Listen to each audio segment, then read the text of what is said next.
Tetap semangat dan terus belajar. Di sini saya akan mengerjakan tugas belajar di luar kelas di hari kelima. Pertama, membuat dan mengupload video praktek berdialog bimba. Oke. Pagi ini kakak kita belajar. Kita mau bermain kakak pagi ini. Kakak sudah MAKAN? Sudah. Tadi pagi sudah minum SU.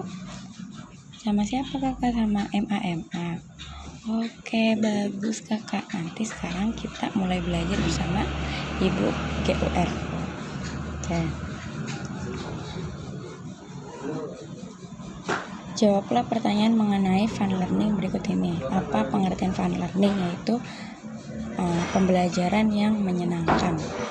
Mengapa proses belajar harus fun learning? Agar anak-anak itu tercipta suasana tidak terpaksa, juga dia tidak membosankan, dan dia bisa menikmati belajar. Lebih tepatnya bermain sambil belajar. Apa tujuan fun learning? Agar anak-anak nggak merasa bosan dengan belajar. Apa hukum fun learning di Bimba? Harus wajib, karena itu merupakan sebuah kurikulum yang diterapkan oleh Bimba itu sendiri. Siapa yang harus merasakan fun learning dan sebutkan alasannya? Objek utamanya itu sebetulnya anak-anak. Nanti ketika anak-anak sudah fun, maka kita pun yang mengajar juga ikut fun. Siapa yang harus menciptakan fun learning dan sebutkan alasannya? Motivator. Karena motivator itu penentu iklim dan penentu mood anak-anak. Bagaimana cara menciptakan fun learning? Dengan tidak memaksa anak, dengan salah satunya lagi juga dengan misalnya anak nggak lagi pengen menulis dulu, berarti tidak memaksa untuk melakukan baca-bacaan. Selanjutnya, bagaimana cara mengevaluasi anak apakah fun learning atau tidak? Dengan dia menjalankan pembelajaran di hari itu senang gitu, nggak terpaksa dan nggak uring-uringan. Apa dampak yang terjadi bila proses belajar menyenangkan? Anak-anak akan ingin terus mencoba hal-hal yang kita ajarkan dan ingin terus mencoba lagi hingga akhirnya dia melatih dirinya sendiri tanpa dia sadari. Apa dampak yang terjadi bila proses tidak menyenangkan? Anak akan merasa terpaksa dan pembelajaran menjadi tidak menyenangkan juga bagi motivatornya.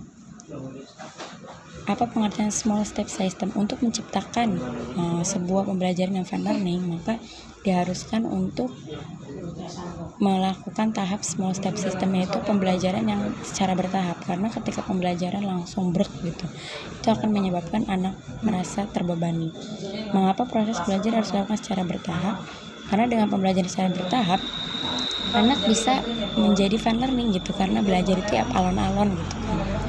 Apa tujuan small step system? Ya tujuannya tadi untuk menciptakan kondisi kelas yang fun learning. Bagaimana cara agar motivator dapat mewujudkan proses belajar yang small step system? Itu dengan sedikit demi sedikit. Misalnya, kakak yuk baca kemarin ini kertas bermainnya mana, misalnya gitu. Atau udah, oke, kita tarik garis ya kak, gitu pelan-pelan. Apa dampak yang terjadi bila proses belajar small step system? Akan terjadi kelas yang fun learning. Apa dampak yang terjadi bila proses belajar tidak